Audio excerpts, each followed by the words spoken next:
Nu, šis tad ir pēdējais šajā sezonā tāds sarīkojums un saruna par to, kā Latvija tapa neatkarīga. Un mēs izvēlējāmies parunāt par neatkarības deklarācijas tapšanu, neatkarības arhitekti, tāpēc, ka tūlīt būs 21. augusts, 35 gadu liela konference par neatkarības de facto atgūšanu, bet līdz to pusotru gadu, līdz tam 21. augustam, mēs dzīvojam ar 4. maija deklarāciju. Un vēl viens svarīgs notikums ir, ka kāpēc gribējās tieši par šo tēmu parunāt, ka mēs saņēmām tādu pamatīgi nopietnu sašķirot arhīvu, tad tas stāv, ko ir veidojis viens no neatkarības deklarācijas rakstītājiem, kura dzīvoklī tas notika, Rolands Rikards.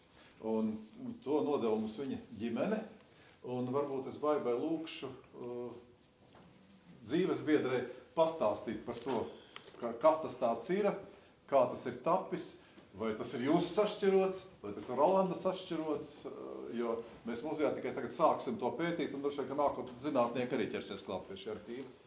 Labvakar visiem. Man jāsaka, mans ieguldījums tur tāds minimāls ir. Vispirms pāris vārdos par Rolandu. Viņam bija divas tādas vadzvaigznes dzīvē. Tā bija zinātne un neatkarīga Latvija. Un tad, kad viņš varēja sākt pilnvērtīgi darboties Latvijas neatkarības atgūšanā, tad viņš to darīja, nolika zinātni malā pilnīgi un nodarbojas tikai ar šīm lietām. Un šajās visās mapēs, jāsaka, ka tad, kad Rolands bija, es nepārāk sekoju viņa rokdarbiem, ko viņš kurā mapītē ieliek vai kā. Bet tad, kad viņš aizgāja mūžībā, tad, saprotams, es sāku cilāt fotogrāfijas, cilāt dažādas materiālus un konstatēju, ka patiešām viņš ir bijis, man jāatzīst par lielu pārsteigumu, ļoti kārtīgs, punktuāls. Un 9 mapēs salicis dažādas materiālus.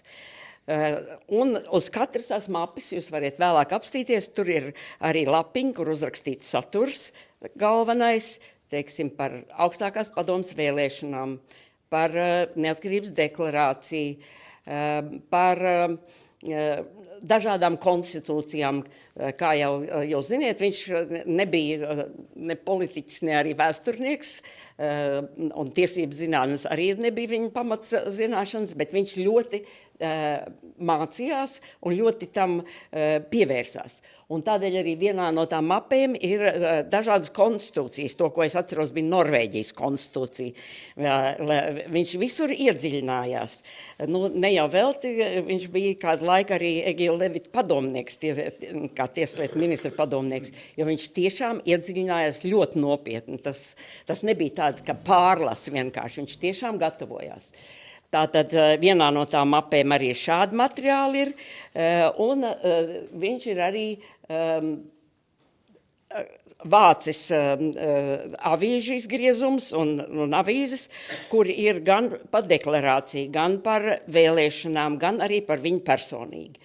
Man tas bija ļoti interesanti, jo pirms es šīs mapas nodevu muzeja rīcībā, es tās visas pārskatīju, vēl centos tādu īsu konspektu pa katru mapi radīt, lai atvieglotu, varbūt, es tā vismaz cerēju, atvieglotu muzejnieku darbu, bet varbūt viņam būs pavisam cita pieeja, un viņi būs pārsteigti, ko es tur rakstīšu. Bet jā, tā skaitā, teiksim, man liekas, ka tā bija augstākās padomes mapē, tur bija vēstules, ko pilsoņi bija rakstījuši viņam kā augstākās padomes deputātam. Nu, tur pat nevar iedomāties, ko cilvēki visi cerēja, ko viens tāds deputāts Rikards Rīgā viņiem var izdarīt. Teiksim, tur kaut kāda viena kundze rakstījusi, ka man bija jāstās vārnīcā, jo, diemžēl, es to krievu vārdu nezināju, no Ludzinskaja Volišķ, ka viņai ir kaut kāda, es zinu, ar māju kaut kādas problēmas, nu, tagad varbūt Rikards var palīdzēt. Bet bija arī tādi, es teiktu, palietu. Tur viens ir arī ļoti iedziļinājies deklarācijā, izsaka savu viedokli. Tad viens ir, kas ir uzteicis tieši Satversmes frakcija, ļoti analizējis jūsu darbu un ar uzteicis vēstulē. Tā kā bija interesanti patiešām tās vēstules lasīt un tā domā, kas tur tādi papīrīši sarakstīt, bet pēc laika ir sevišķi interesanti. Ja tas nāk no katra indivīda, tad tomēr kaut kādu to vispārējo ainu var redzēt. Tā, laikam, tas arī ir viss, un tagad es esmu priecīga, kad manā mājā šī bagātība vairs nav, jo var jau pārskatīt. Es varu pārskatīt, mans dēls var pārskatīt, bet cik reiz mēs pārskatīsim. Būtu tomēr labi, ja kaut kādu interesi izraisīt arī muzeju darbiniekiem un varbūt arī apmeklētājiem, jo, kā mēs saprotam, laiks iet uz priekšu, un tagad tā jau ir īsta vēsture. Man pat grūti to apzināties, pati jūtos vēl pietiekoši jauna, bet tātad šis jau ir vēstures liecības, un arī manas atmiņas ir vēstures liecības, un patiešām lepojos, jo Dainis te ieskicēja, ka tieši mūsu dzīvoklī tika pirmais neatkarības deklarācijas uzmetums rakstīts, un droši vien jūs tāpat kā es zināt, kad ar laiku vien cilvēki tur piepulcējās, bija tie un tie, bet mēs ar manu meitu sakam, mēs pasniedzām siermaizītes un kafiju, un šeit sēdēja Vilnis Eglājs, te bija Apsītis, te bija Gils Levits un te bija Rolands. Vairāk tanī reizē nebija. Protams, bija cits reizes. Tas tā, īsumā. Jā. Paldies, Baiba.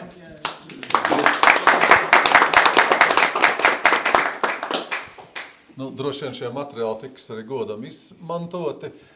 Droši vien to pētīs kādi nākotnes vēsturnieki, valsts tiesību pasniedzēji.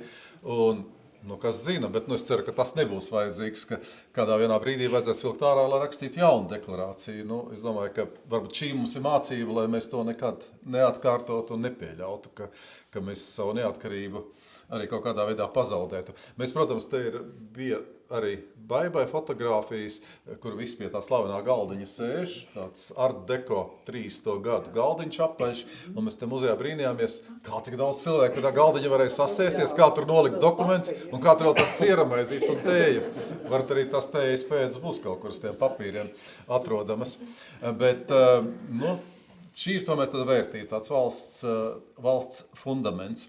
Un tieši tāpēc, ka šodien nonācis Rolanda Rikarda arhīvs mūsu muzejā, Tautsfronts muzejā, kur tam arī vajadzētu būt un atrasties, un tas atradīsies, izbrīna reizēm daudzos cilvēkos rada tas, ka pie deklarācijas ir strādājuši ne juristi. Arī mums augstākā padomē kādreiz, ka meklēja kandidātus. Viens no principiem bija sameklēt cilvēku ar drosmi, es jau to vairāk kāds atkarēs. Otrs, vai viņš var uzrakstīt likumu. Vai, neatkarīgi no tā, vai viņš ir jurists vai nav jurists. Un te ir faktiski divi tādi mums būtībā tehnisko specialitāšu pārstāvi. Tas ir Rolands Rikards un Vilnis Eglājs, kuri tomēr bija dzinējspēks dokumenta rakstīšanai. Bija arī citi, bija piemēram fiziķis doktors Ilmārs Vītols, bija Ilmārs Lazovskis, slavenais mediķis, kas arī piedalījās, protams, Jānis Stradiņš ar savām enciklopēdijas zināšanām, arī ne jurists, bet šodien mums tikšanos ir juristi. Viens ir, kādu brīdi pie tā galdiņa tu sēdēji, Andri? Pie tā paša, vai tu citur kaut kur apskatījies, jau gatavā rezultātā? Es sēdēju, tad, kad bija valdes sēdis, tad es sēdēju šajā mājā, kad mēs jau apspriedām gatavu produktu, kas bija taps pie tā mazā galdiņa. Akadēmijā nebija tā. Akadēmijā sāka oficiāli deputāti, bet darbs jau sākās šeit. Augšajā stāvā bija Egils Levits, tika pilnvarots vadīt darba grupu, tur bija kabinets, un tad viņš sāka, un tad arī šeit valdē to apsprieda. Bet varbūt, ka jums ir kaut kāda tāda, Gunāram Kusņam, kurš arī to laiku tomēr mums birojā strādāja un pazina šo darbu, augstākās padomes darbu. Pie deklarācijas, laikam, tu pats nestrādāji. Tieši pie deklarācijas es strādāju. Tad tu izstāstīsi to. Pat mans mājas numurs ir apsīšu, kungs. Jo mums tur reizēm augstākā padome krita uz nerviem. Tu biji kā juriskonsuls jauns un deputāti tur kaut ko sarakstījuši, un viņi bija ļoti neapmierināti. Gunārs Kusņs pateica, tā nevar, tas tam ir kaut kādīgi jāpalabo. Un Jānis Pleps, nebija vēl dzīves. Nebija dzīves laikam, apmēram, ja, bet viņš ir tas, kas varētu šodien kā tiesība vēsturnieks, kuram arī šādu dokumentu varētu kaut ko nozīmēt, pastāstīt no malas, kāds ir. Bet tas pirmais jautājums tieši par to, ja pēkšņi tagad būtu jāraksta kaut kāda deklarācija vai kas, vai ir vajadzīgs jurists, vai kā jūs raugāties to, ka pavisam citas profesijas pārstāvs rakstīs tiesisku aktu? Man liekas, ka tomēr bez juristiem, pusi no tās pirmās šūniņas bija juristi. Egils Levits un Apsīts, un tomēr bez juristiem nekādīgi. Ja. Bet man liekas, ka arī tas ir ļoti tā simptomātiski, ka tā otra puse bija tehniskie guru, var teikt. Ja. Zinātnieki tehniskajās lietās, un tie ir zinātnieki tomēr, kas balstās uz tādiem ļoti striktiem dabas likumiem, cik tālu viņi ir izpētīti. Ja. Bet viņu domāšana ir sakārtot. Un tajā laikā, kad radās nepieciešamība sākt formulēt neatkarības deklarāciju, tas lielais jautājums, ja tā lielā izšķiršanās bija, vai to deklarāciju atvasināt no izlaušanās no Padomju Savienības, vai atjaunošana tam, kas bija. Un tās bija ļoti nopietnas diskusijas tajā laikā. Un arī faktiski arī Tautas frontes frakcija, būtībā tās diskusijas kā reiz gāja pa frakciju, kuru virzienu ņemt, kuru virzienu pielietot, un bija, protams, arī juridiskie zinātnieki, ja sāksim ar Juri Bajāru, kuriem bija viedoklis par to, ka viss ir tā sakot, mēs to varam un vajag darīt atbilstoši Padomju Savienības likumdošanas bāzē, ja? Bet tas principiālais jau bija tomēr vairāk tādi fundamentāli pamatprincipi. Viens, ka 40. gada okupācija ir nelikumīga. Ka tas pats pamats padomju Latvijai ir nelikumīgs. Ja? Protams, jāsaka, tautas vadonis ar savu palieciet savās vietās, es palikšu savā vietā. Viņš ļoti, ļoti apgrūtināja šī principa pielietošanu. Un ar to jāsaka arī vēlāk Latvijas diplomāti dabūja diezgan ilgi cīnīties ne tikai Maskavā, bet arī citās vietās, cik tad jūs tur tā brīvprātīgi vai piespiedu kārtā.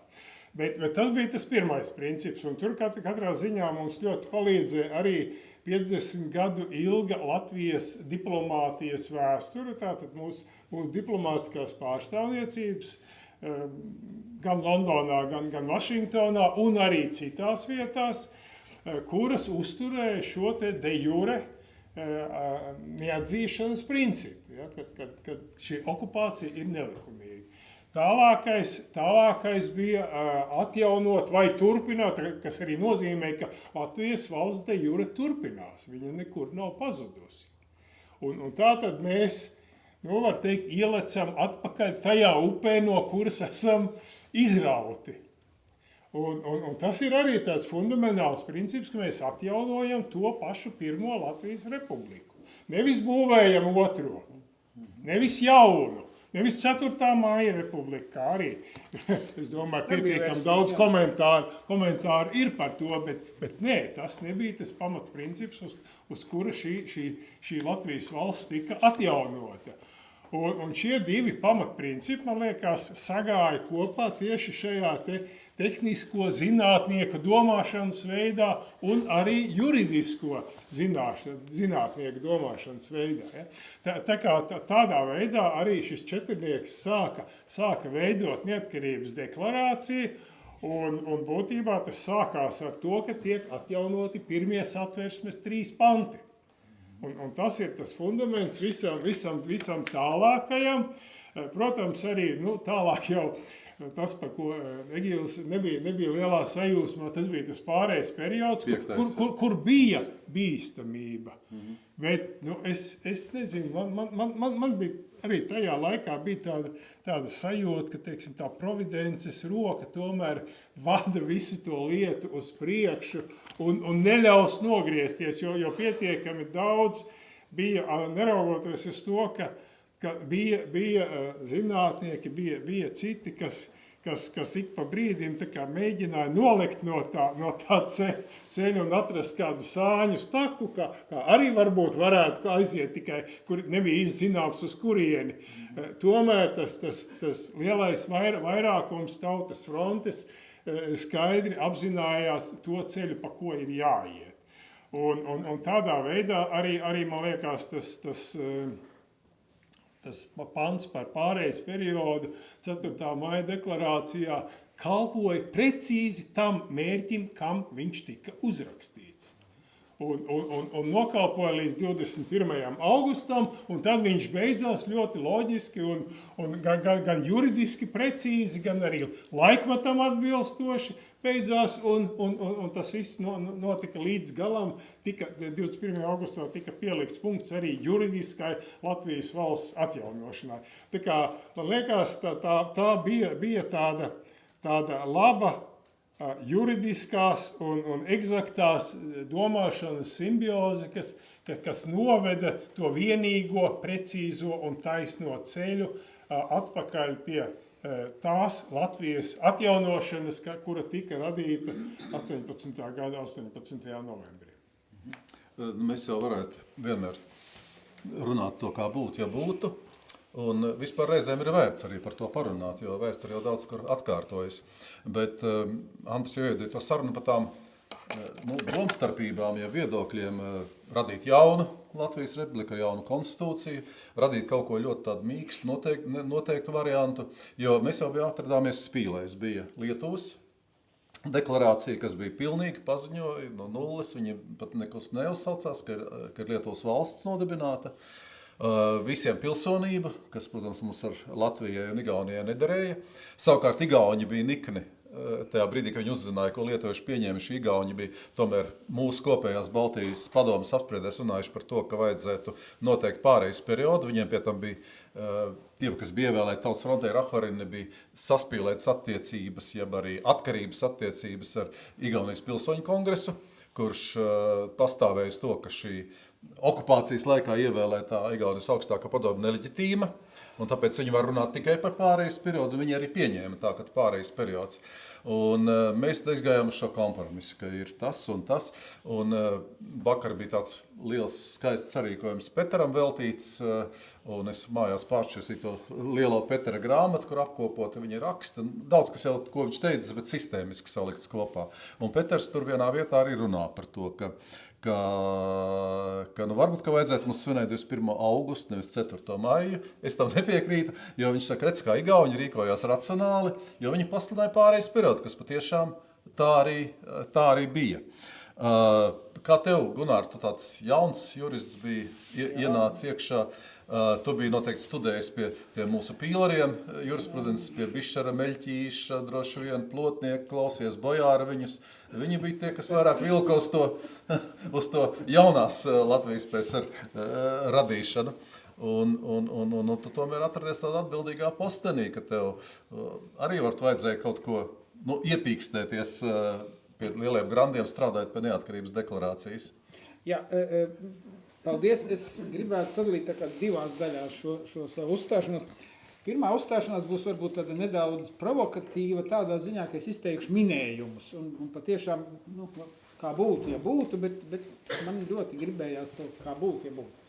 Un es to sākšu, varbūt ne tik daudz kāda bija man tā līdzdalība, bet šeit jūs varat redzēt, ir tāda grāmata 4. maijas 2001. gada izdevums Tālaus Junzis, turēja rūpi, lai šeit parādītos gan dokumenti, tā kā to man pareizo versiju šeit var izlasīt, šeit es arī esmu ielicis visus tos manā rīcībā esošos manuskriptus, un es arī piedalījos tajās ne pirmajās sēdēs, bet vēlākajās sēdēs, bet no šodienas viedokļa raugoties.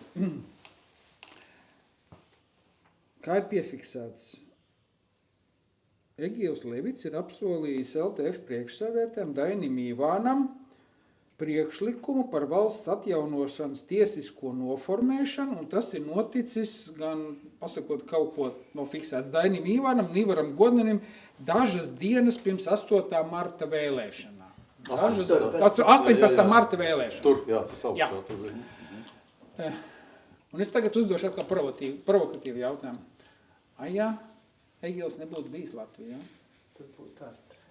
Ja Latvijā nebūtu, ja būtu bijis tā, ka trimdā nebūtu radušies zinātnieki, kas to nepārtrauktības ideju ir uzturējuši spēkā. Kā būtu, ja mums nebūtu saglabājušās tās divas pārstāvniecības, kas mums ļāva arī to mūsu nepārtrauktību Amerikas Savienotās valstīs un Lielbritānijā? Jo man liekas, vairākos šādos vēstures notikumos, es nezinu, varbūt jūs atceros, no bērnības bija tāds kaleidoskops, tu griez riņķi un tāds stikliņi sakrit. Un šeit ir bijis tā, ka tie stikliņi ir tādā grūti izskaidrojumā veidā vairāk kārt sakrituši pareizi un mums veiksmīgi. Es, kā saka, var ticēt augstākam un varbūt, ka pat vajag, bet šādos gadījumos mēs varam pateikt, labi, varbūt bija profesors Lēbers, kas pētīja šo nepārtrauktību, kam bija publikācijas, kas uzturēja dzīvi šo lietu. Tad, kā tā gadījās, ka Egilam Levitam interesējas? Nezinu, no visiem interesēja tikai dažiem. No visām vēstniecībām palika dažas. Varēja nepalikt, bet tomēr palika. Un tāda pa graudiņam, un vēl, kāpēc Dainim un Ivaram gribējās kādam pajautāt? Varbūt jūs būtu uzskatījuši, ka jūs paši gudri kaut ko daram. Es pieļauju, ka kaut kas būtu pat sanācis. Es nezinu, kas, tas atkal ļoti lielas spekulācijas. Cik es saprotu, tad ir notikušas konsultācijas gan ar trimdas pārstāvjiem, tad jūs uzskatiet par vajadzīgu. Un, kolēģi, arī viņi uzskatīja par vajadzīgu, ka ir jāaprunājās. Tātad mēs varam redzēt, ka ir notikušas vairākas tādas interešu sakritības ar kopīgu mērķi, un te es varbūt atkal nedaudz atkāpšos. Man liekas, ka visi tie procesi, kas notika šeit 80. gadu beigās, mēs varam redzēt arī paralēles ar mūsdienām. Es varbūt reiz ļoti tālu kāpšos. Pirmā mirklim likās, kā tas ir, ka tādi totalitāri režīmi piekrīt, ka opozicionārus izdzen ārā no valsts. Piemēram, no Krievijas izsūtīja tagad tos disidentus uz citurienes. Un dot vienkārši no ārpuses iegūt neatkarību valstī nav iespējams. Un tā bija arī tēze, kas dažos trimdas izdevumos parādās. Var jau mēģināt uzturēt starptautiskā sabiedrībā interesi, bet tikai Latvijas tauta savā tēvzemē pati to var gribēt un pati to var izdarīt. Nevar ienest neatkarību no ārienes. Un, ja Latvijas tauta būtu pretī. Šī gadījumā, man liekas, sakrita vairāk apstākļi. Gan tautas frontes masveidīgums, gan šie labie rezultāti, kas bija pašvaldības vēlēšana, gan tas, ka bija tie rezultāti bija paredzami jau 18. martā, ka bija skaidrs. Ka tā. Bet atkal, kāpēc tā iznāca? Tāpēc, ka bija jau konsultēšanās par dažādiem vēlēšanu tādas, man gribas teikt, tādiem politehnoloģijas gājieniem, bet bija jau prasmes. Un šādas prasmes nebija tiem, kas vēlējās Interfrontes uzvaru. Bieži vien ar ļoti vienkāršiem tādiem mehānismiem Latvijas tautas atbalstītie kandidāti uzvarēja vairākos vēlēšanu apgabalos. Varbūt ne pirmoreiz, bija arī tādi, kur bija atkārtotas vēlēšanas, bet ieguva vairākumu. Un te es varu pateikt tikai to, ka šie mazie pienesumi, kas varbūt ikdienā nav tādi redzami, arī tādi sīki kontakti vai vēl kaut kas, tas ir vairākas tādas sakritības, kas ir notikušas, un te mēs varam redzēt, ka šīs sakritības ir novedušas pie tā gala rezultāta, bet gan tautas frontes ievēlētiem deputātiem bija tāda vēlme un bija nepieciešamība saņemt šo, gan arī trimdei bija vēlmes šo saņemt, un es saprotu, ka, piemēram, tas ārlietu dienas tikai pēc 21. augusta, tad pilnībā pārgāja, pateica, ka jā, Latvija sāk starptautiski atzīt, līdz tam no 90. gada 4. maija tur bija, redzēsim, kā vēl tur ies. Atbalsts bija, bet tā, ka tā būtu Latvijas republikas, jā, nu, tas bija tikai pēc 21. augusta, jā.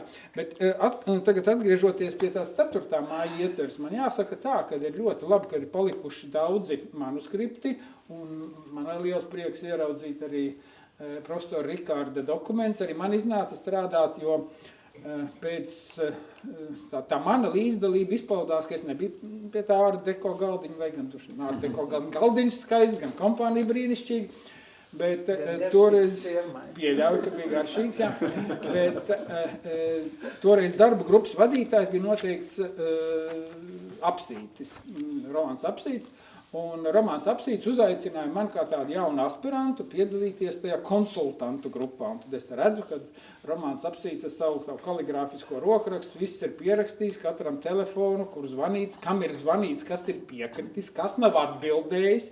Viss tā kā ļoti labi iegrāmatots. Bet pēc tam man izdevās būt klāt pie šī dokumenta tapšanas, kas tāda pusotru mēneša laikā diezgan ātrā veidā. Dažādās diskusijās, pat visnotaļ tādās komiskās vietās, tad universitātes, man liekas, viskomiskākā vieta, partijas komiteja bija. Jūs zināt, universitāte bija partijas komiteja, tur tas loks iznāk, ja jūs ejat garām universitātē, tas iznāk uz tās vietas, tur, kur trolejbus griežās otrā stāvā. Tur tagad ir kaut kādi citi kabineti ar dažādiem datoriem salikt. Es tur pirms mēneša vairāk bija iegājis, mēs gribējām nofotografēt, bet tur tā telpa vairs nerunā. Un tur bija tāds milzīgi liels galds kā partijas komitejā, un Deņina bilde bija. Bet mēs tur visi varējām apsēsties un mierīgi sēdēt. Enziņkungs smējās un pārējie smējās. Tur Andrejs Krastiņš un Ruta Marieša, bet ļoti labi silti, saules apspīdēt, pavasars jauki, brīnišķīgi. Bet man iznāca arī, bija tā iespēja ar Rikārdu kungu un ar Reglāju kungu likumdošanas jautājumu komisijā. Un man arī pārsteidza viena lieta, ko es līdz šai baltai dienai atceros, ir zinātnieki ar ļoti strukturētu domāšanu.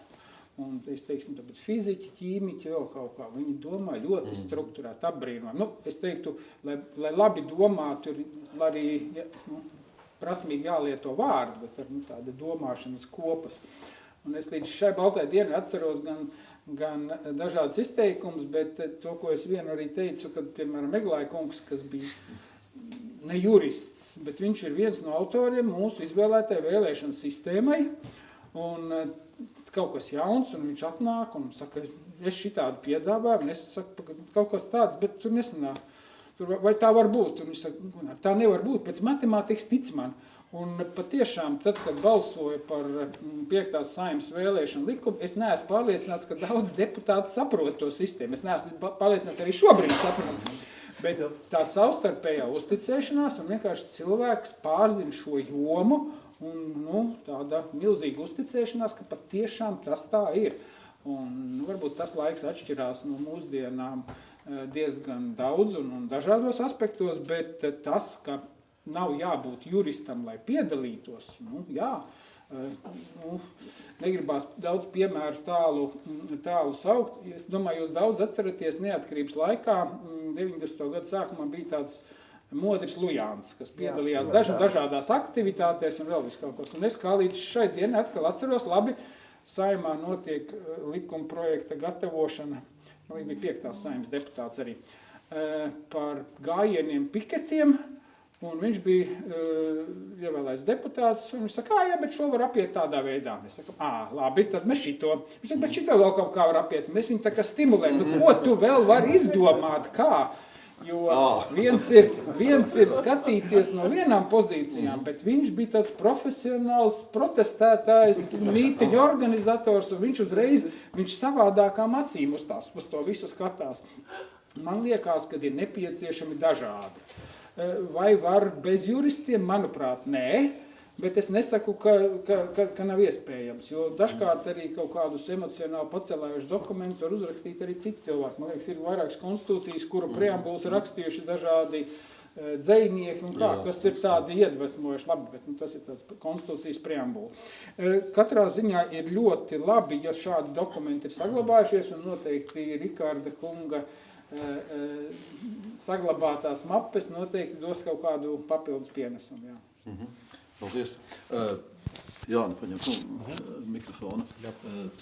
Jānis, kā valsts tiesība, pazinējis senators, varbūt, ka redz arī mūsu konstitūciju kaut kā no malas, Latvijas satversmi, arī 4. maija likuma un to, kas tālāk virzījās. Atceries, tajā uzstāšanās reizē universitātē 17. martā pretošanās kustības dalībnieku piemiņas pieminēja to, ka man viens draugs bija atsūtījis, ka ceļš līdz neatkarības deklarāciju, viņi varētu, tur ir 11 kaut kādas, gan centrālās padomas memorandums. Tu sāki ar kauguriešiem vispār. Jā, es sāku ar kauguriešiem, jā, bet tas ir valsts faktiski sākums, tā pretošanās ideja. Bet jau paņemot no Latvijas valsts zaudēšanas, jau tur ir gan centrālās padomas memorands, gan tas slavenais Bangerska paziņojums, ka latviešu karavīriem vairs nav jāpakļaujas zvērstam, ko viņi devuši vāciešiem. Ja? Gan arī vēl trimdā visāds rezolūcijas tapa. Bet es tomēr tā, var visbezskaislīgāk no mums novērtēt. No vienas puses tas likums attiecas tev uz tavu valsti, bet no otras puses tu kā tiesību speciālists redzējis, kā tas ir tapis un kam ir gājuši citas valsts un tautas cauri līdzīgos apstākļos kā mēs. Es vēl biju maziņš, man liekas, man bija 8 gadi. Bet tā laikā es skatījos televīziju, man ļoti patika skatīties televīziju. Un jūs zināt, ka tur bija rīta raidījumi, un tad bija vakara raidījumi. Pa dienu bija tukšs, ka neko nerādīja. Un tās dienas, kad bija Maskavas kongresi vai lielie kongresi Rīgā, bija ļoti forši, jo rādīja arī pa dienu kaut ko pa televizoru. Translācija turpinājās. Līdz ar to tādā ziņā es to skatījos. Un es mazliet gribētu paturpināt, ko Gunārs sāka par to, ka es tieši arī biju domājis par to, ka mums parādās eksaktie prāti, juristi, bet arī humanitārā dimensija. Tas, ko Gunārs teica, ka konstitūciju preambulas raksta vārda meistari, kultūras darbinieki, dzejnieki un, teiksim, spēkā esošai Čehijas konstitūcijai preambulu rakstījis Vaclavs Havels personiski. Kā viņš to redz, to nākotni. Un te, man liekas, tie divi juristi nebija jau tikai tīri juristi. Jo mēs zinām, ka Egīlam Levitam ir otra izglītība politikas zinātnes, spēja plašāk redzēt. Un savukārt par romānu Apsīti runājot, man liekas, ir divas svarīgas lietas, kas viņu padara izcilu šīs deklarācijas kontekstā. Viens ir kora dziesma, dziedāšanas tradīcija, un tas, ko es arī jau vienreiz pārdomāju, ka nepārtrauktības doktrīna valsts turpināšanās romānam Apsītim bija ļoti skaidra. Dziedot gaismas pili, viņš katru reizi to pārdomāja. Ka tā pils ir nogrimusi, un ja uzminēs to vārdu, tad viņa celsies augšā. Un tas ir tas kultūras kods, kur, man liekas, arī mums pašiem kā latviešiem ir viegli saprast, ka to valsti var atjaunot, atgūt neatkarību. Un otra lieta, viņa aizrautība ar vēsturi. Jo tas, ar ko mēs izceļamies, salīdzinot Igaunijas un Lietuvas dokumentus, ir tā pamatīgā vēsturiskā preambula, kur visiem izskaidrots ar konkrētiem datumiem, notikumiem, kas ir bijis un kādā veidā ir virzījies. Un tādā ziņā tas ir būtiski. Un man liekas, un tā otra lieta, ko šeit es gribētu pielikt, tas, ko arī Gunārs skāra, ka tā tendence vai vilnis, un ko Daina tu arī minēja, ir lielāks. Respektīvi, tā patiesībā nebija, teiksim, viens gaišais tēvs vai viens, divi cilvēki, kas to zina, bet tā bija nācijas griba patiešām. Un viņa tika virzīta vairākos ceļos. Diplomātiskais dienests to pamatojumu jau 40. gadā Bilmanis Zariņš uzraksta. Tad paralēli šeit uz vietas okupētajā Vācijas okupētajā teritorijā Latvijas centrālā padome, kas memorandā un politiskajos dokumentos tieši tāpat argumentē visas trimdas diskusijas, kas virzās. Un piemēram, kolēģi Dina Gailīte, vācot materiālus disertācija, ir atklājusi vienu fantastisku grupu latviešu juristu. Viņi nodibināja tiesu palātas priekšsēdētāju Zvejnieka vadībā tādu diskrētu juristu kopu, kas izplatīja Tieslietu vēstnesi vairākos numuros, kur viņi publicēja rakstus, likumprojektus un komentārus likumprojektu par to, kā atjaunot, ko darīt atjaunotajā neatkarību atgūšajā Latvijā. par īpašumtiesībām, par pilsonību, par tiesu iekārtu. Tajos 50. un 60. gados Stokholmā, sarakstoties ar visu pasauli, kur tie latviešu juristi bija, tāds materiāls tika uzkrāts. Un mēs redzam arī to, ka ne visi pavadieni noveda līdz galam. Teiksim, šīs pavadiens zvejnieka grupa pārtrūka, palika arhīvos. Diplomāti palika izturēja, tā kā tās zināšanas bija.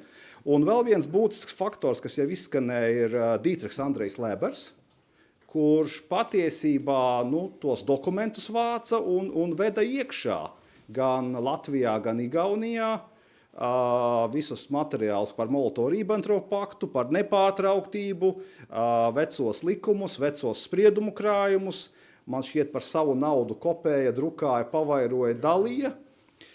Un tādā ziņā tās zināšanas ieplūda un tika uzturētas. Un ļoti interesanti, es paskatījos, gatavojoties šodienai, kas bija tie zinātnieki, kas uzturēja vai virzīja nepārtrauktības domu. Pēc būtības tie trīs lielie vārdi, tātad Dietrichs Andrejs Lebers, vācu-baltietis no Rīgas, Boris Meisners, vācu-baltietis no Igaunijas, Pērnava, Tartu, un tad vēl viena kolēģe no Polijas, Kristīne Mareka. Arī profesori ap to laiku. Tātad tās ir tās valstis, kas ir okupētas, atrodas Maskavas kontrolē, viņi ir palikuši brīvajā pasaulē, un viņi pēta, argumentē, pamato, kāpēc var atjaunot, kāpēc nav pazudusi valsts. Un tad jau atkal saslēdzas veiksmīgi nākamie posmi, jā, tas, ko Gunārs teica, ka ir gan cilvēki, kas zina un var dot padomus, bet nemazāk svarīgi, ka ir cilvēki, kas ir gatavi ieklausīties un ievērot un ņemt vērā šos padomus. Un tādā ziņā, man liekas, tas arī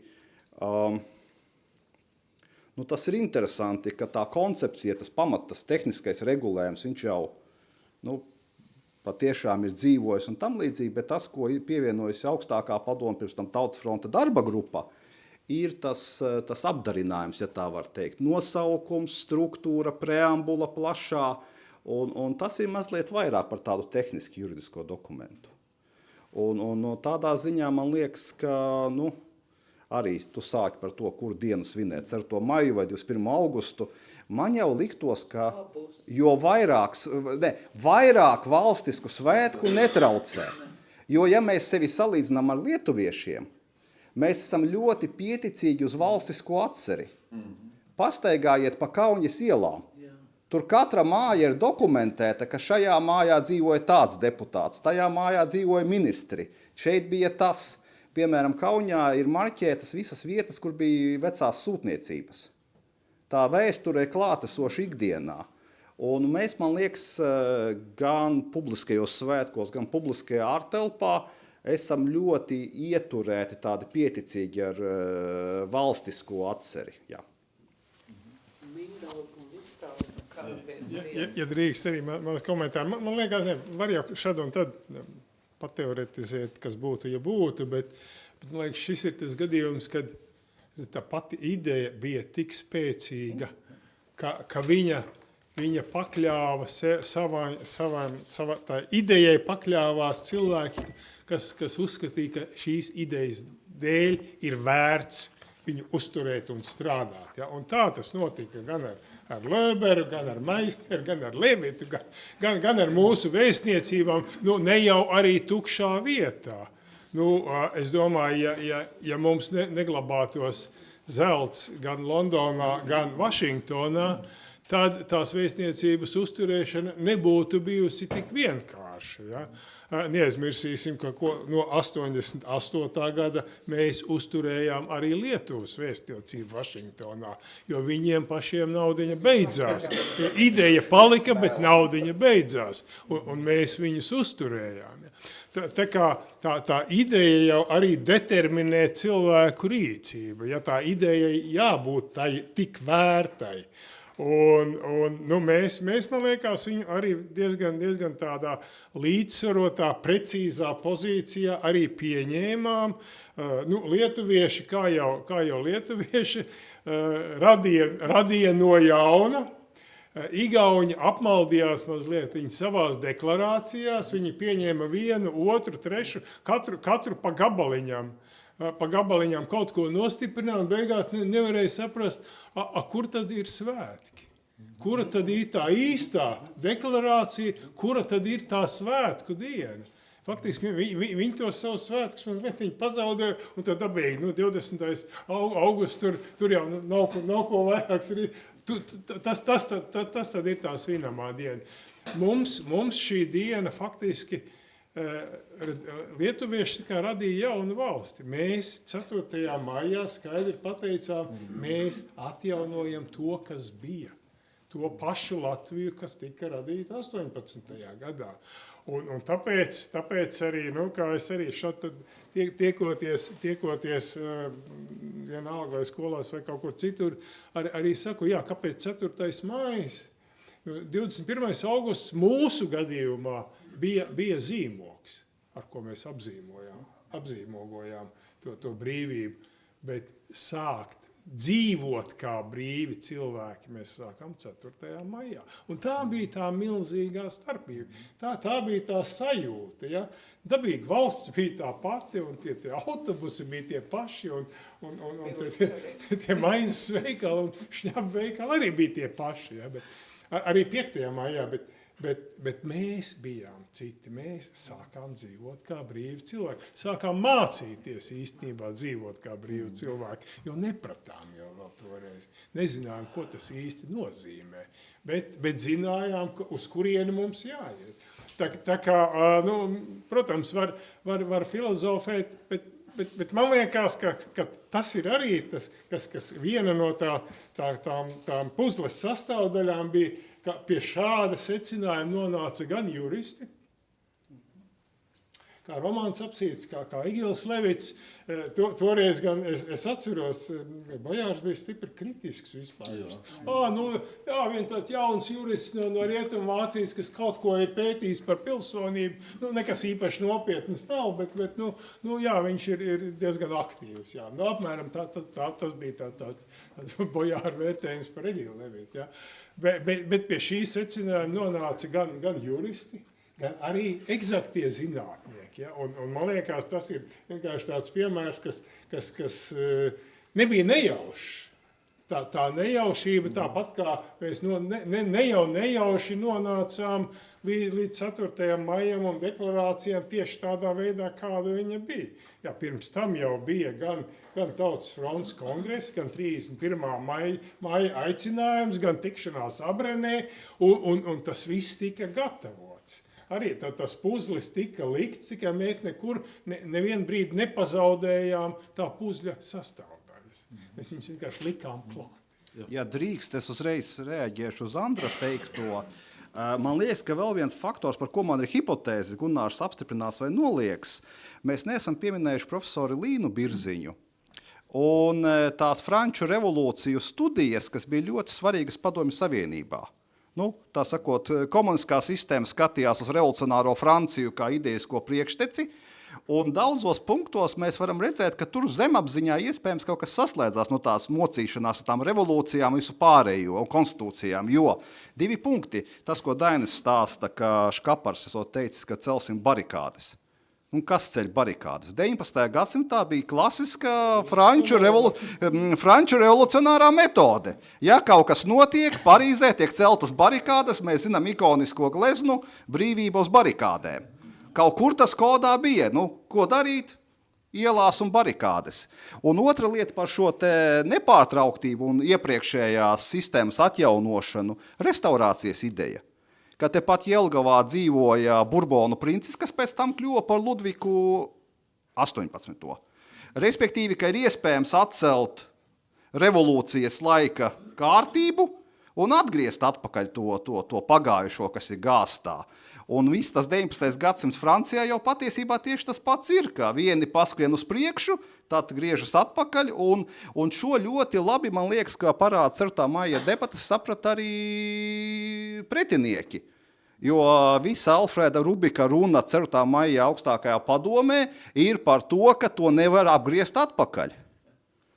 Un tur tieši tas nolasās, ka, nē, ka tas ir noticis un tas atpakaļceļa nav. Un līdz ar to tas ir tas, ka tā ideja bija skaidra un bija arī jau zināmi precedenti no dažādām pusēm, ka var tikt uz priekšu šādā veidā. Jā, tu man uzreiz ierosināji atcerēties vienu epizodi, kad Tautas fronte bija tikko nodibināta, mums bija tāda konference gan Nakvē, ko rīkoja ārzemju tautieši. Būtībā, lai mūs kaut kādīgi izglītot, tur Tautas frontes līderi vesels bars brauc ar zinātniekiem, ar māksliniekiem, rakstniekiem un tieši Vairaviķa Freiberga, kad pirmoreiz viņu ieraudzīja, satika, viņš šajā konferencē lasīja tādu milzīgu referātu par Franču revolūciju. Jā, ka tas ir acīm redzot, ja, ka tas kaut kādā veidā tika iekodēts, un vēl vairāk tur rādīja, laikam, to Pecigo, kaut kādu muziklu, un mūs speciāli aizveda tautieši, jā, uz nožēlojumiem, jā, mūs aizved uz šo mūziku, un laikam acīm redzot, tas aicinājums tāds bija. Bet ir jau jautājums arī par to, kā iesakņojās tā nepārtrauktības doktrīna, jo līdz vienam brīdim jau mums tāds īpašs informācija šeit Latvijā iekšā, kur vajadzēja visu laust, par to nebija. Tas jau nāca tikai pamazām. Var jau būt, ka te arī Rolanda Rikarda dokumentos atradīsies kaut kas, kurā brīdī, jo tie strīdi, kā jūs teicāt, tie tiešām bija, jo it īpaši Bojārs uzskatīja, ka ir jārada jauna prezidenta institūcija, ka jauna Latvijas PSR konstitūcija. Viņam, es sapratu, ļoti gribējis kļūt par tēvu tam visam, ja, ka viņu saukt par tādu Latvijas Jeffersonu, kurš ir radījis to visu. Bet tā nekārtības doktrīna jau nāca tikai pamazām iekšā, un tur vajadzēja tomēr izšķirties un vajadzēja pierādīt, ka mēs atjaunājam tieši to valsti, un tur nepārprotam bija Egīla loma gan nomierinot Pasaules Brīvo Latviešu apvienību, jo tajā pašā konferencē gan Nakvē vēl 89. gads. Gunārs Mierovics, Pasaules Brīvo Latviešu apvienības priekšsēdis, viņš bija tur, bet viņš nenāca ārā no savas viesnīcas istabiņas, lai viņam nevarētu pārmest trimdas radikālais spāns, ka viņš to ar sarkano Tautas fronti kaut ko kopīgi dara. Un tikai tad sekoja tā abrene. Un tad pēc faktiski jau Egīla tā gudrā ideja samierināt PBLA, ka mēs neesam nekādi sarkanie, bet ka mums ir vienīgā iespēja nevardarbīgi atjaunot neatkarību, piedaloties vēlēšanās, un tad tūlīt pat deklarēt 18. novembra republiku, aizlīdz Abernē, un faktiski noveda pie Tautas frontes 2. kongresa programmas, kur jau faktiski tas preambulas teksti daudz, ne preambulas, bet neatkarības, jau būtībā bija iekšā tās idejas, un tad jau faktiski tas aizgāja tajā virzienā, kur aizgāja. Bet jautājums ir arī par to nosaukumu, par pašu, kāpēc deklarāciju. Mēs nezinājām, ko darīt. Jā, es tāpēc arī to gribu pajautāt, lai šoreiz to dokumentētu visi, jo klīst visādas baumas, kurš bija nosaukuma autors, jo īstenībā man pašam nebija vispār nekāda priekšstata, kā to nosaukt. Paziņosim, kas esam neatpaziņojums varētu būt manifests, varētu būt memorands, sekojot Latvijas centrālās padomas ideja. Varētu būt arī likums vienkārši, ka mēs pieņemam likumu, pēc tam sekoja konstitucionāls likums. Kāda bija tās diskusijas, Andri, un kā nonāca beigās pie tā? Jā, es arī tam tūlīt pievērsīšos, tikai man ienāca prātā vēl viena doma, vēl viens, tā sakot, aktieris, kas piedalījās deklarācijas tapšanā un veidošanā. Pirms pāris dienām Mārtiņam Virsim bija ļoti interesanta lekcija bibliotekā par 19. 20. gada agrāro reformu. Viņš ļoti skaisti izklāstīja, visus tos apstākļus, kas ietekmē to reformu saturu tieši tādā pašā veidā, kāda viņa tika pieņemta, kāpēc tieši tāda. Ja? Un viens no ļoti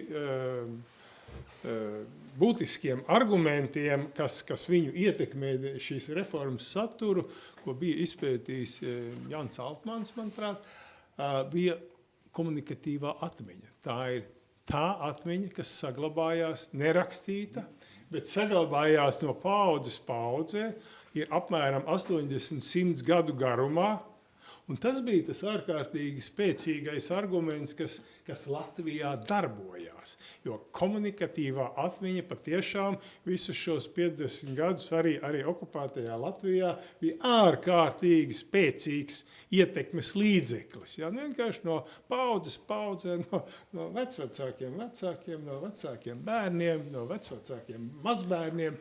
Un tas ir tas, kas arī ietekmē teiksim, visu to procesu un to vairākumu, kas beigās nobalsoja par deklarāciju. Jā, deklarācija.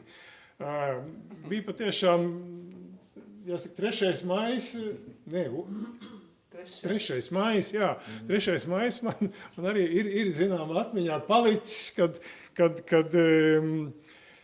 faktiski tajā brīdī, vēl 3. maija vakarā tas projekts saucās Manifests. Kas man likās arī diezgan jocīgs, un es pārcilāju savā atmiņā iepriekšējās neatkarības deklarācijas, sākot ar Amerikas neatkarības deklarāciju, un arī Francijas neatkarības un cilvēktiesību deklarācijām, un domāju, teiksim, tie dokumenti, kas paliek vēsturē.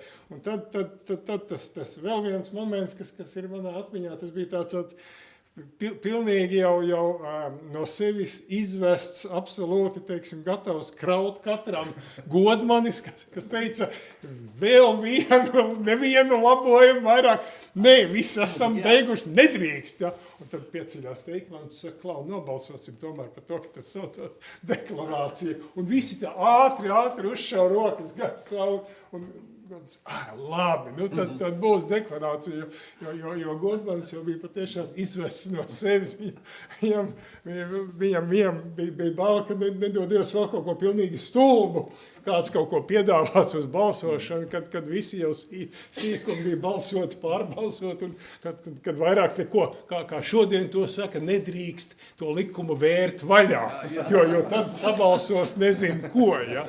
Un arī tajā brīdī tā vienīgā vēlme bija nevērt vaļā vairs deklarācijas tekstu, bet kaut kā man varbūt tajā brīdī izdevās tikt uz nerva kopējā, jo es jūtu, kad es neesmu vienīgais, kam teiksim, tas manifests īsti neiedarās arī Latvijas tiesību vēsturē un arī pasaules neatkarības dokumentu vēsturē. Ja? Un tāpēc arī šis balsojums ļoti ātri uzlidoja un tā bija tāda kopīga vienošanās par to, ka jā, tas ir tas īstais veids, kā šo dokumentu ir jānosauc. Bet nebija viegli. Jā. Mēs laimīgi nopūtāmies, Gunār. Kā tu varētu pastāstīt, kā tu iesaistījies tajā? Jā, Apsīšu kungs man uzaicināja, un tad mēs dažādās vietās pulcējamies. Apsīšu kungs apzvanīja, un tad dažādās vietās mēs pulcējamies, un es ātri apskatījos. Tas sākotnējais projekts jau ir Egila Levita projekts, tādi 6 punkti ar Egila roku rakstīts bez nosaukuma, vienkārši 6 punkti. Un tur patiešām ir šī neatkarības atjaunošanas ideja, vienkārši tā kā ideja jau piefiksēta. Un Apsīšu kungs jau droši vien ir vēlējies, pat tā grūti pateikt, kāpēc ir jau deklarācija. Jau, piemēram, kā dokumenta nosaukums ir 24. martā, bet tad tas deklarācijas nosaukums tā kā aizplūstu pa citiem pārvēršas un vēl viss kaut kas. Bet man jāpiekrīt pēc tā principa, kā kuģīti nosauks, tā arī tas kuģītis peldēs. Bet es jau diezgan daudz esmu bijis klāt pie ne tikai šī dokumenta, bet arī citu dokumentu rakstīšanas un tāda atziņa, kas varbūt man laika gaitā izkristalizējusies. Tie, kas pasūta mūziku, nevienmēr paši dejo. Un bieži vien ir tā, ka tad, kad ir skaidra tā koncepcija, tie izpildītāji un tie tiek pārņemti ar to acīm redzami skaidro konstrukciju, un tad jau ir, kā saka, viens brīdis, ka pēc tam vairs nevajag neko, jo tad sabojās to lietu. Un man ļoti liels prieks, ka šeit nav nekas sabojāts, ka tas laiks bija tieši tik, cik nepieciešams, ka tas nebija pārāk daudz, bet vairākās sēdēs piedaloties dažādos tādos 5, 6 līdz 8 cilvēki, tad skatījāmies cauri, tās 2 A4 lapas tā arī tappa. preambulas, 4. Maija preambulas autors jau apsīts tīri, tas ir viņa pienesums, viņš kā tiesību vēsturnieks arī to uzņēmās, pats uzrakstīja. Te grūti uzreiz tā atrast, kas ko ir piedāvājis, kas ir bijis kaut kas labāks, sliktāks un vēl kaut kas, bet jāsaka, ka tie citi projekti, man liekas, gan ko Bojārs piedāvāja, gan Ilmārs Bišers un Plotnieks arī piedāvāja, es tā uzreiz negribu teikt, ka tas bija kaut kas slikts, un pateikšu, kāpēc. Man liekas, ka tur bija arī tā doma ne tikai atjaunot, bet mēģināt kaut kādā veidā pateikt, ka mums ir leģitīmas tiesības uz kaut kādu Latvijas PSR mantu, uz kaut kādu armijas īpašumu, kas šeit ir vēl kaut ko. Protams, ka tāda tieksme nosēdēt uz 2 krēsliem, nu tad, kad tā tiek uzrakstīta uz papīra, tad ne pēc kā, protams, neizskatās. Bet viņiem bija arī mēģinājums kaut kādu savienot tās 2 lietas. Vismaz man tās priekšstats radās. Bet es gribu vēl pateikt atkal vēl vienu savu izjūtu. Man šķiet, ka mūsu šodienas zināšanas un arī tiesiskuma izpratne ļoti atšķirās no tām zināšanām, kas mums bija arī par Satversmi 1990. gadā. Jūs varat pateikt, ka, man liekas, pat laikraksta atmodē bija rakstīts, ka Latvijas Satversmi paredz prezidentālu valsti, tāpēc, ka Latvijā bija prezidents. Mums šodien liekas, kas Latvija pa prezidentālu valsti, tāpēc, ka tur ir ierakstīta viena no... Protams, ka nē, bet nebija jau arī to materiālu. Darba grupā bija kolēģis Valdis Cielava, kas padomju laikā bija rakstījis disertāciju, kur bija slepeni pieejama, jo Latvijas PSR konstitūcijas teksts nebija, Latvijas satversmes teksts nebija pieejams, bet viņš bija rakstījis par Latvijas satversmi, tad viņš varēja arī pastāstīt, jo daudzu autoru darbi vienkārši tajā laikā nebija pieejami. Un man liekas, tas Egīla pienesums svarīgākais bija tas, ka viņš atnāca un ar ļoti, tā man liekas, ir Egīlam īpašība, kas izpaudusies arī citās vietās, ar vienkāršu tādu 1,5 lapas puses tekstu uzreiz precīzi pasaka ideju. Liekas, pat nezinot to, liekas pareizi, šī konstrukcija ir stingri loģiska, viņa turās kopā. Un vēl es nezinu, vai šīs ir īstās vispār sienas, lai pateiktos, lai gan tā laikam nebūs pateicība. Es domāju, ka ir vēl 2 sakritības, kas arī ir ietekmējuši to, ka mums šobrīd ir nepārtrauktības doktrīna tik veiksmīgi nostiprināta un ka mēs izmantojam veco Satversmi. Ulmaņa apvērsums, pastīties, neviena jurista pie apvērsuma dokumentiem. Es teiktu, nevisai prasmīgi, tur ar atpakaļošu datumu kaut kas sarakstīts, it kā vienkārši teikumi, bet atšķirībā no lietuviešiem, kas pieņēma jaunu konstitūciju un kas viņiem radīja problēmas pie neatkarības atjaunošanas, viņi negribēja dzīvot ar tādu autoritāru konstitūciju. Neļautu dzīvot. 38. gadā. Nekādas konstitūcijas grozīšanas ar Ulmaņa apvērsumu nebija, un Satversmes loma tika tāda tā kā pazemināta un atkal pieņēmums 40. gads. Ja jau mēs Satversmi būtu tā turējuši uz 40. gadu, atkal var jau būt, ka okupācijas apstākļos, tieši tāpat kā sarīkoja pseido vēlēšanas, būtu iztaisījuši arī pseido referendumu par Satversmes kaut kādu 1. 2. panta grozīšanu. Bet tā Satversme likās, viņi jau nepiemēro no 34. gada, viņas nozīme maz un tas bija vēl kāds arguments. Ir acīm redzams Satversmes pārkāpums. 40. gadā tautas nobalsošana nav notikusi, un tas deva tādu juridiski ļoti labu, skaidru pamatojumu. Mums atjaunā veco Satversmi, jo man liekas, valsti bez konstitūcijas vispār nevar saprast. Tas tā kā cilvēks un viņa apģērbs. Tas ir nesaraujams vienums.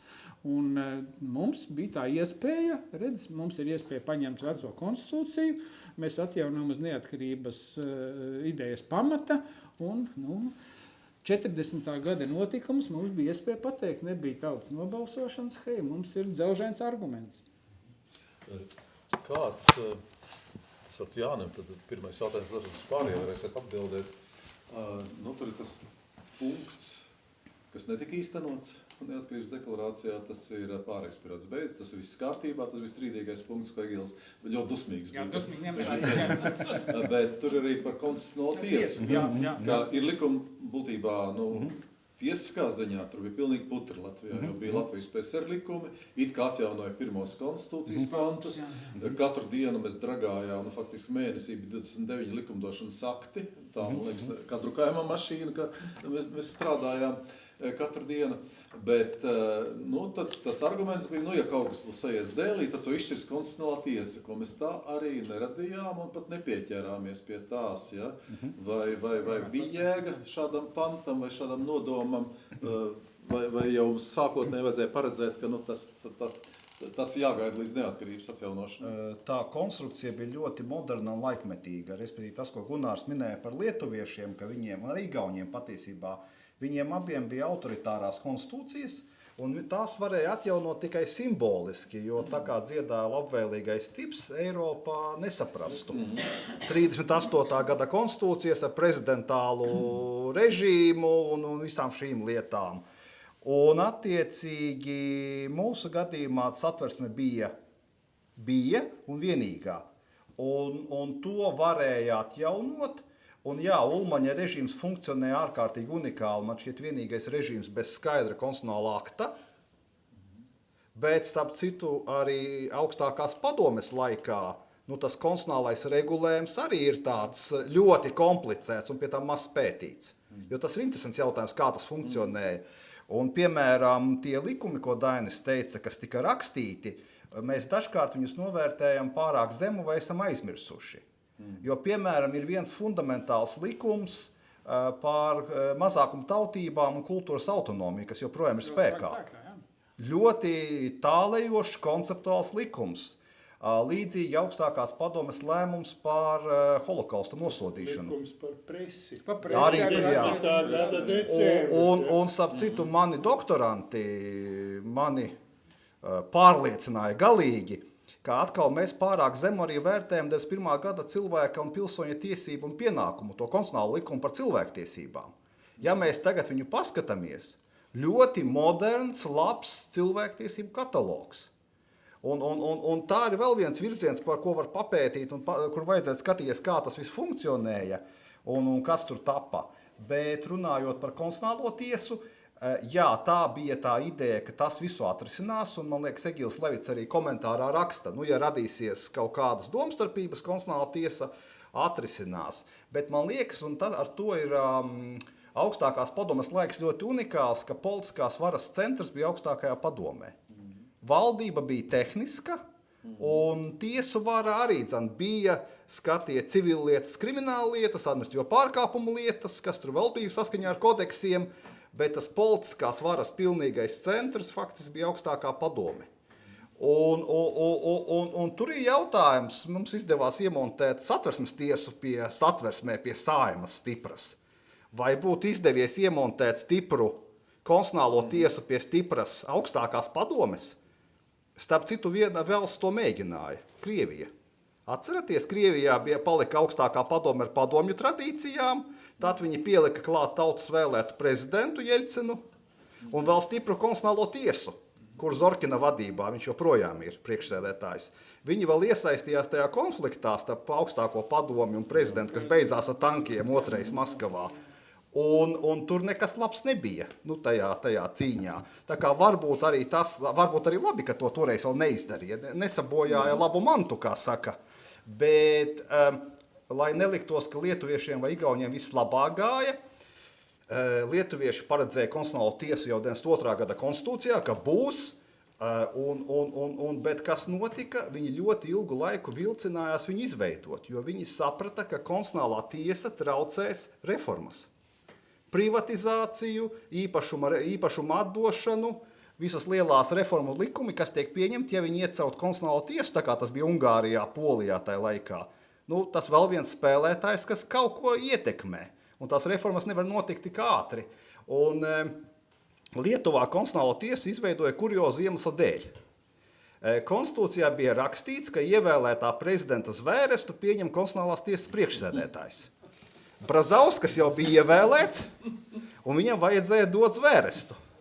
Bet konstitucionālā tiesa vēl nebija izveidota. Un kaut kā jātiek ar to visu galā. Un viņi izvēlējās ļoti interesantu modeli, ka viņi vispirms ievēlēja konstitucionālās tiesas priekšsēdētāju. Seimā, nu, lai būtu, kas pieņem zvērestu.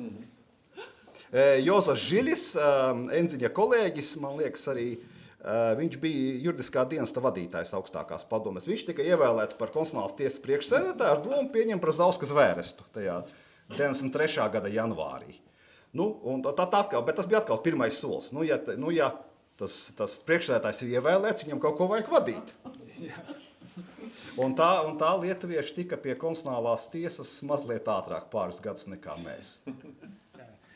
Par to konstitucionālo tiesu Latvijā es jau varu pateikt, ka es domāju, daudz no jums atcerās, ka tas Gorbačova aizsāktās perestroikas kurs arī bija vairāk uz tādu leģitimitātes iegūšanu ārpus komunistiskās partijas un mēģināt kaut ko, tāpēc vajag tautas deputātu kongresu, un viņš ir nevis ģenerālsekretārs, bet PSRS prezidents, jo viņš tādu vēlējās. Arī Latvijā pirms neatkarības atjaunošanas bija plāni un bija augstākās padomes prezidija uzdevumā darba grupas izveidot Latvijas PSR konstitucionālo tiesu un Latvijas PSR prezidenta institūciju. Pat tādi plāni bija. Un tad 4. maija deklarācijā šī konstitucionālā tiesa parādījās kā tāds turpinājums tā idejai, kas jau bija pirms 90. gada 4. maija, bet man pilnībā jāpiekrīt, ka tas laiks no 90. gada 4. maija līdz 93. gada jūlijam, kas Satversmes stājas spēkā pilnā apmērā, pateikt, ka mums ir spēkā 4 Satversmes panti un Latvijas PSR konstitūcijas normas, kas nav pretrunā. Mēs vairākas reizes mēģinājām, kas nav pretrunā. Bija skaidrs, kas nav pretrunā. Bet tur tā pelēkā zona, tur bija tik daudz, un finālā ar to atmet ar roku, un, protams, tāda konstitucionāla tiesa netika izveidot, un tad, paldies Dievam, tad neviens nebija tas sarksuns, kas varētu kaut ko pārmest. Bet arī tas, ka, patiesībā, paši izraka sev tiesisku bedri, pieprasot sev tādu leģitimitātes kroni, nonāca pretrunā, kad konstitūcijas prasība noveda pie tā, ka mēs varam pateikt, mēs esam patiesībā neatkarību atgūsi valsts. Tas ir mūsu likumiskās tiesības. Līdz ar to, es domāju, tie, kas aizsāk reformas, nevienmēr apzinās šo reformu sekas un beigas. Un kā saka, ja to ceļu iesāk iekt, tad būtu jāzina, lai otrā galā ir pareizā vietā, nevis tā kā ir iznācis. Bet šī tiesa nekad nebija izveidota un arī tikai 96. gadā pēc ļoti ilgiem strīdiem, jo kuram politiķim patīk, kad ir 7 tiesneši, kas var atcelt politiķu pieņemts likums, un nevienam jau nepatīk.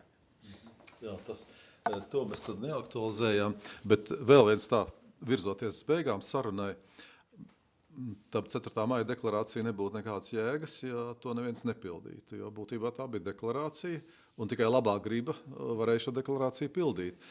Jūs jau, man liekas, teicāt par to, tu teici, Andri, ka kāpēc mēs svinam 4. maiju, jo 4. maijā mainījās pilnīgi viss iekšēji. Būtībā tas salīdzināms ar 18. novembru pat vēl vairāk, jo 18. novembru zināja tikai maz cilvēku, kad bija deklarēta neatkarība, bet arī deklarēta seko neatkarības karš. Mums viena svarīga lieta bija, ka, manuprāt, ļoti svarīga, ka tiesu sistēma, arī tie tiesneši, kas bija disidentus un Nacionālās pretošanas kustības dalībniekus tiesājuši, kaut kā ļoti mierīgi pārgāja tajā deklarācijas tiesas sistēmā un pildīja mūsu lēmumus. Viens no svarīgākajiem varbūt bija tas par jauniesaucamajiem. Jūs atceraties, ka bija tāda sistēma, Jānis vat neatceras, bet mēs zinājām to labi, visi, kas bija pakļauti padomju kara klausībai, ka ja mēs neaizējam, mūs vienkārši tā sagrābt nevar. Mūs aizvilka uz tiesu. Tiesa piesprieda, ka mums jāiet padomju armijā, mums aizsūtīs kaut kādu vēl sliktāku vietu, nekā viņi bija iecerējuši. Un mēs pēkšņi to visu atceļam, tāpēc radās arī janvāra konflikts formālais, jo PSRS aizsardzības ministrs Jāzaus auroja nelabā balsī, ka viņam izjaukt jau vismaz 4000 katru reizi jauniesaucami no Latvijas.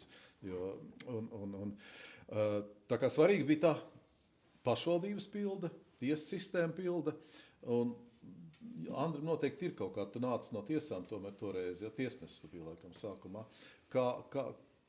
Kāpēc tik vienkārši, vai nemaz ne tik vienkārši, mēs panācām to, ka tiesas sistēma kalpoja 4. maija deklarācija? Kāpēc nesašķēlās kā prokuratūras? Samērā vienkārši atbilde. Man pašam ir, personīgi piemēri, starp citu arī teiksim, palīdzība tikt vaļā no PSRS kara dienesta, viņi jau arī gāja caur likumīgu ceļu. Tā mūsu mazā grupa, kur es biju, un Einārs Repš, un Jānis Muižnieks, un tur, kad 5 cilvēki mēs bijām, kas uztaisīja likumu par alternatīvo dienestu. Un tā bija tā, varbūt viņi var nosaukt pa vīģes lapu, un tas ir likums, kas ļauj neiet padomi dienestām tiem, kam ticība vai pārliecība neļauj iet šajā padomu kara dienestā. Bet viņš bija, ja? Un mēs ar viņu vēl braucu uz Maskavu un dalījos tur PSRS kongresā arī citām republikām, ka šitā arī var darīt. Ja? Tā kā arī tur mēs gājām to tiesisko ceļu. Bet tas, kas atšķīra visā teiksim, tajā justīcijas sistēmā, tieši tiesu sistēmu, faktiski tas pirmais, man liekas, galvenais arguments, ka tur absolūti vairākumā bija latvieši. Un tas jau parādījās, es domāju, jau agrāk, starp citu, mēs sākām runāt par Modru Lujāni, un Modrs Lujāns kaut kādā mērā faktiski ir pie vainas, kāpēc es iesaistījos Tautas frontē. Tāpēc, ka 88. gada jūlijā, kad Modri Lujānu tiesāja augstākajā tiesā, tiesnesis Slotko, un Helsinki 86 demonstrēja pie LPSR prokuratūras dzenīša. Katru dienu viņi demonstrēja, viņu savāca, aizstiepa pie tuvākā dežūra tiesneša, iedeva 15 diennaktis, un tad nākamais gāja demonstrēt. Un tā tas gāja, kamēr viņi nonāca līdz maniem. Un es viņus attaisnoju. Un tas bija šoks gan prokuratūrai, dzenītim, kas arī gāja tiesisku ceļu, viņš pārsūdzēja manu spriedumu. Un augstākā tiesa tā pati 88. gadā atstāja viņu spēkā. Un tad bija skaidrs, ka neviena dzenīša prokuratūra vairs nevar neko izdarīt ar demonstrantiem, un viņus vairāk neķēra vienkārši. Jo nebija jēga, jo arī citi tiesneši sāka viņus attaisnot, un viņus vairāk nespēja arestēt, nepiespried to administratīvo arestu, tās 15 diennaktis. Tā kā jau toreiz tiesu sistēma, ieskaitot augstāko tiesu, kas arī noraidīja šo prokuroru protestu un atstāja spēkā attaisnojušos tiesas spriedumus, jau tad arī augstākā tiesa parādīja faktiski, kurā pusē viņi ir. Jā, dabīgi augstākajā tiesā bija arī starp visiem, toreiz nebija senatoriem, bet tiesnešiem bija arī tie, kas bija tiesājuši disidentus. Ja? Viņu nebija pārāk daudz, bet viņi bija. Ja? Bet tomēr vairākums, es teiktu, tā tiesiskā sapratne bija augsta, juridiskās zināšanas arī bija pietiekami augsts, un tiesneši saprata, kurā pusē ir jānostājās, ja? Kur aiziet vēsturi. Un, ja var uzreiz paturpināt, pagājušajā gadā augstākā tiesa izdeva grāmatu par plēnuma lēmumiem. Tātad augstākās tiesas plēnums ir augstākās tiesas tiesnešu kopsapulce, kas apspriež aktuālus jautājumus, dot interpretāciju, signalizē par problēmām. Un bija ļoti interesanti lasīt 90. gadu sākuma tos lēmumus, piemēram, ka augstākās tiesas plēnumā tika rosināts noteikti, ka tiesnesis nevar būt partijas biedrs. Un tas tika ierosināts vēl pirms 4. māja deklarācijas balsojuma, ka piederība politiskai partijai, mēs tajā laikā saprotam, tā ir vienīgā politiskā partija, komunistiskā partija, nav savienojama ar tiesneša neatkarības principu. Ka, lai tiesnesis būtu neatkarīgs, viņš nevar būt partijisks. Un līdzīgi arī pēc tam, kad ir pieņemta 4. māja deklarācija, ir augstākās tiesas plēnuma lēmumi, kas skaidro tiesām, kā tālāk piemērot. Tur gan atkal, līdzīgi kā deklarācijā, viss ir ļoti lakonisks. Tai laikā vēl nav tā referātu būšana par tiesiskas valsts principiem un tiesisko paļāvību, ka vairākas lapas puses stāsta, kas tas ir.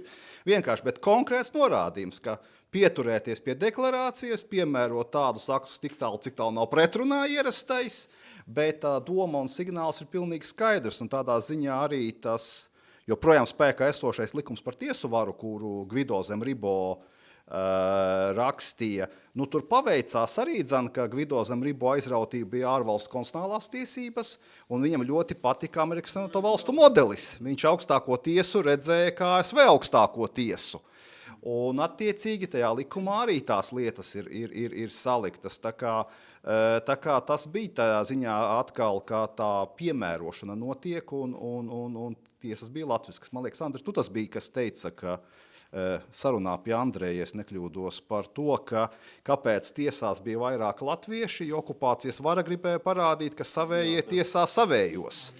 Un beigās sanāca tā, ka tajā izšķirošajā brīdī tas pavērstās kā problēma, jo tiesa bija vienprātīga. Gan tas, gan arī tomēr tā nepieciešamība tiesa skatīja dažādas lietas, ja, un civila un krimināla lietas, bet īpaši civila lietās. Tad, kad tur divi latvieši kaut kā tiesājās savā starpā, pat padomju vara nevarēja atļauties rakstīt to spriedumu krievu valodā. Ja? Tā bija vienkārši arī padomju varas nepieciešamība, objektīva, kas determinēja, ka tiesnesim jāprot latviski. Valodas. Abas valodas, jā, bet tur tā viena daļa kaut kā to zināt, tomēr pārsvarā to vienu. Kaut gan, lūdzu, arī tas pats tiesnesis Slotko, kas nebija latvietis, bet viņš attaisnoja Modru Lujāni. Arī tajā laikā, arī tajā padomi laikā par nepareiza plakāta turēšanu. Ja? Kā saka, tagad pēc tam jau var domāt, vai bija jēga, bet Latvijas tiesu sistēmas attīstībai tālākai pilnīgi noteikti bija jēga tieši šis spriedums. Jā. Tās, es jau aizmirsu, ko es gribēju teikt vairākus jautājumus uzreiz. Es gribēju pajautāt, bet jā, par tām tiesām pareizi gribēju piebilst, kas nebija kā šī tēma, ka mani pārsteidz augstākās tiesas muzejā, ka tomēr 90. gados vēl diezgan ilgi bija krievu valodā spriedumi pieņemti, un tur stāvēja teksti, ka arī tur mums tomēr bija ļoti grūti atbrīvoties no tās nastas, kas nāca līdzi, un šobrīd tas jau ir noticis, tas jau tāds zināms fakts. Bet varbūt tas noslēdzošais jautājums varētu būt par, pirmām kārtām par divu jautājumu vairāk, par to, kā saužas 4. maija deklarācijā ar 21. augusta konstitucionālo likumu, jo vajadzēja pieņemt, nepieņemt, šobrīd arī tas jautājums būtu, vai vajadzēja savādāk pieņemt, jo tas tika izdarīts ļoti lielā steigā, lai reaģētu uz augusta apvērsumu, un pat tādā gadījumā, ja mūsu dažas klātsošos iznes kājām pa priekšu, tomēr Latvija būtu deklarējusi neatkarību, un tad redzētu, kā tas turpinātos.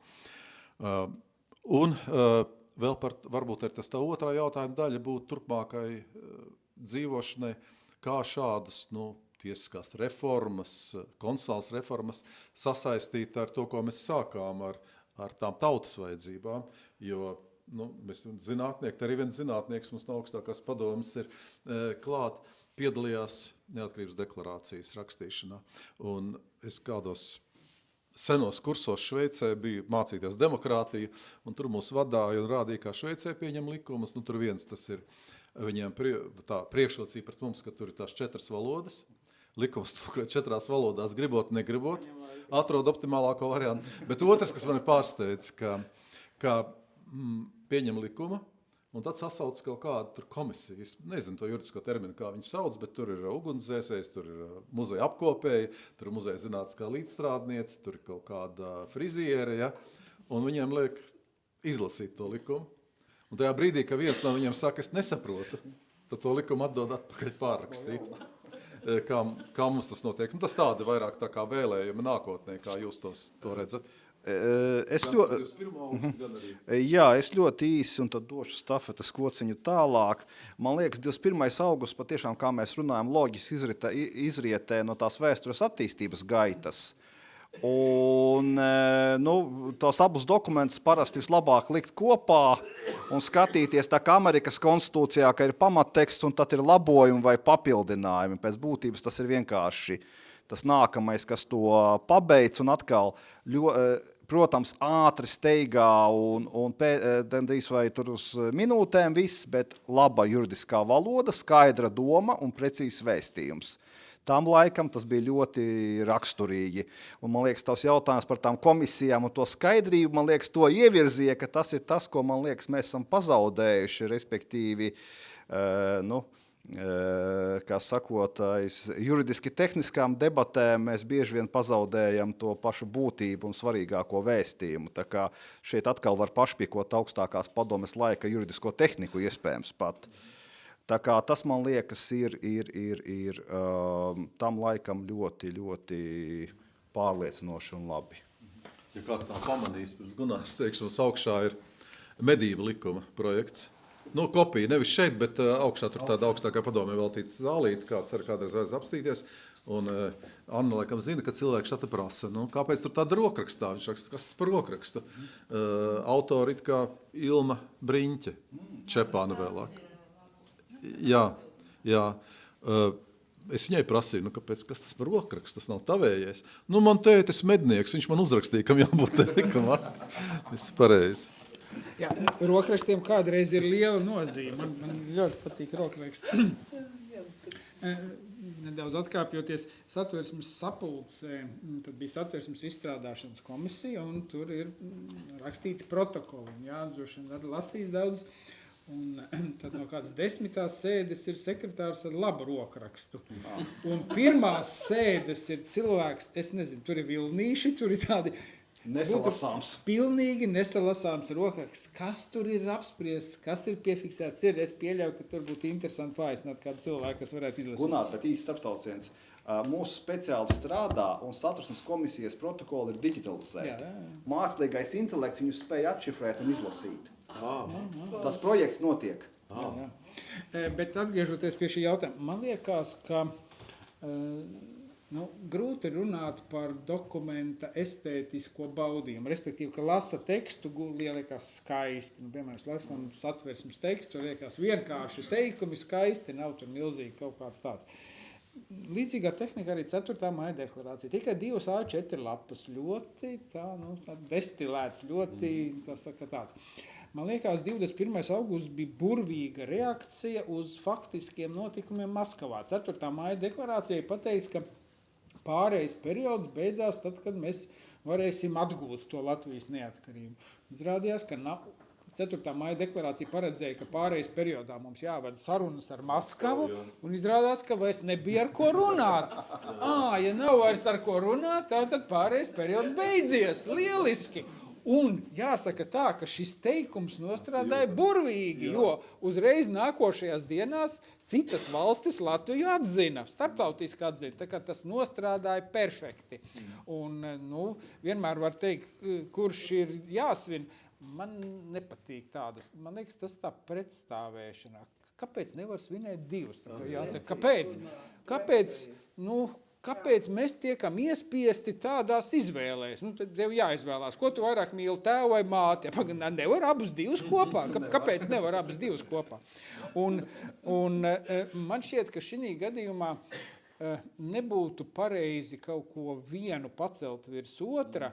Vienmēr var teikt, mēs tie 90. gada 5. maijā veikali tie paši, bet tā izšķiršanās bija notikusi. Tie cilvēki bija sapratuši, mēs atjaunojam. Un tas bija neatgriezeniski, tā, ka citi saprata, ka tas tāds arguments, pret ko nevar iebilst, jo ļoti, veiksmīgi nopamatots gan ar tiem vēsturiskiem notikumiem, gan visu, ko nav vairs palikt pretī. Starp citu, tā bija, man liekas, Gorbačovs mēģināja iebilst pret 4. maija deklarāciju, un tad, man liekas, Latvijas juristi viņam uzrakstīja, kādas jums tiesības? Jums Latvijas PSR konstitūcija nedod tādas tiesības. Tā kā jūs varat juridiski visu kaut ko teikt, bet viņš bija pieredzis, ka viņš tas liels valdnieks visu var, bet kur tu? Neko tu nevari. Un tas ir tas, ko bieži vien autoritāri režīmi, ja viņi grib tādu likumības masku, tad viņiem precīzi jāzina, vai viņiem patiešām ir paši sapinās meistarībā tādā.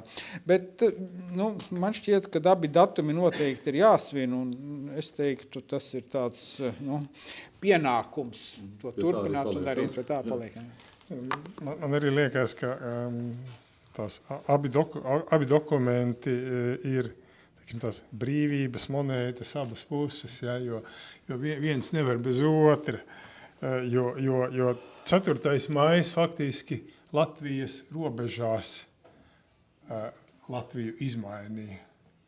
Bet katra valsts tomēr ir starptautisko tiesību subjekts, ja, un tas, kas ļāva tālāk jau Latvijai rīkoties kā starptautisku tiesību līdzvērtīgam subjektam, tas bija 21. augusts. Ja. Tā kā, būtībā tie bija tie divi nepieciešamie soļi. Viņi notika ļoti loģiskā secībā un kārtībā, un man patiešām prieks arī, ka tie bija, manuprāt, tie no tiem retajiem dokumentiem, ārkārtīgi fundamentāliem juridiskiem dokumentiem, ko faktiski, es domāju, ka Latvijā viss spēja izlasīt.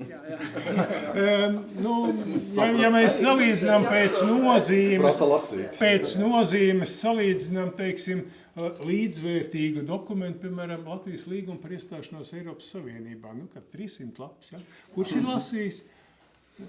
Atbildi nemeklēsim, ja, bet tie bija tīri skaidri dokumenti, es teiktu, vieglajā valodā, kuri arī skaidri bija katram Latvijas pilsonim, un katrs viņus varēja izlasīt šīs pāris lapas un saprast, kur tad mēs esam un kur mēs ejam. Ja? Tā kā tā ir arī, manuprāt, šo dokumentu tāda vēsturiska nozīme, un tāda viņa arī paliks. Paldies, Andri, Gunār, Jāni, par jūsu dārgo laiku un ārkārtīgi kvalitatīvo tādu sapratni un redzējumu par neatkarības deklarāciju, kas noteikti arī noderēs mums tālāk, lai kaut ko vairāk saprastu. Paldies arī Rikarda ģimenei par to, ko jūs nodevāt, un es te vispār tā domāju. Varbūt es kļūdos, bet kaut kur redzējis Amerikā dažādās variācijās tos neatkarības tēvus, kaut kur zīmē, tā kā skulptūra. Man pilnīgi prasās kaut kur ieraudzīt tādu skulptūrālu veidojumu, ja, apaļais galdiņš no Rikarda mājas, un mūsu deklarācijas tēvi sēž ap šo galdiņu. Varbūt, lai šī doma kaut kur aizlido nākotnē.